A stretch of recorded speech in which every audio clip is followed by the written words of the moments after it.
Hi, I'm Pastor Ken Isige, the senior pastor at CITAM Thika Road Church. Over the past couple of weeks, we've been talking about the whole issue of suffering.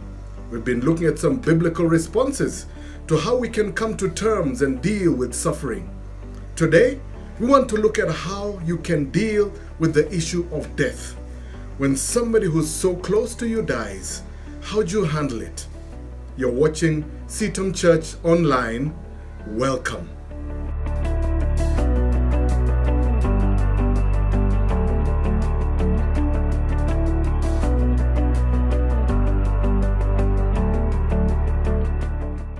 Recently, I had the opportunity to minister at the funeral service of one of the victims of the Ethiopian airline plane that crashed into the ground. This happened on the 10th of March 2019. And as I sat in that funeral service, and as I listened to the tributes being shared by the loved ones, my heart was grieved at a number of things. But one of the things that gripped me was the reality that the family of this one who had perished in this accident had traveled to Ethiopia. And there they had wanted to find ways and means to just come to grips with the reality of the passing of the loved one through this accident. And perhaps they had hoped to get the remains of the loved ones. And just as we do in our culture, once we see the remains, when we see the body, we cry over the body and we grieve. And through that, we come to grips and come to terms with the reality of the passing. But as you and I know, that the bodies of all those who crashed in that accident were incinerated. There were no remains to be found. And my mind went back to the disciples who, after Jesus was crucified and was buried, they also ran to the tomb on a Sunday morning, only to also find that Jesus' body was missing. There was no body in the tomb. How do you come to grips with such a sad reality? I believe a couple of days before Jesus died, he went through some grieving and some mourning that helps us learn how to come to grips, how to deal with the reality of the loss of a loved one. The story is narrated in the book of Matthew, chapter 26. And I want to read the first couple of verses from verse 36. Verse 36 says this: Then Jesus came with them to a place called Gethsemane. And he said to his disciples, Sit here while I go over there and pray. And he took with him Peter and the two sons of Zebedee, and began to be grieved and distressed. Then he said to them, My soul is deeply grieved to the point of death. Remain here and keep watch with me. And so at this point, Jesus knew that he was going to be crucified. His death was looming.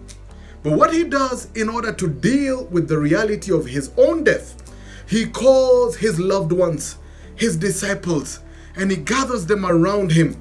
And he calls, in fact, those who are closer to him, Peter and the two sons of Zebedee. And he begins to pour out his heart to them, telling them, My soul is deeply grieved to the point of death. Remember, this is the same Jesus who had done great miracles. He had healed the sick. There are people who had been possessed by demons. He had exorcised the demons. He had even raised the dead and brought them back from death to life. But when it came to facing his own death, oh, look what he does. He calls his loved ones around and about him. And he starts to open his heart and bear out his heart to them, telling them, I'm in deep grieving, I'm in deep mourning to the point of death. And that's one thing we learn about how to deal with the reality of death. We deal with death by surrounding ourselves with those who are close to us, those who love us. And sometimes, because we are in the midst of grieving and mourning, we may not be able to do that.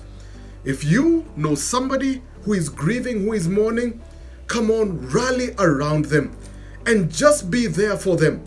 You never know how God will use you just to minister grace and comfort and encouragement. I recall about 2 decades ago when my mom passed away. This was such a heart-rending thing for me, and also I believe for my siblings. She passed away sometime in the night. And so the morning that followed, we had streams of people just coming in, friends and relatives. But I remember this particular auntie, an auntie of mine. She's called Auntie Tabitha. And as she walked into the gate, I met her as she walked in.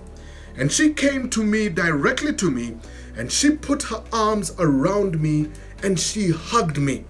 And she said, "It is well, my son. It's gonna be all right."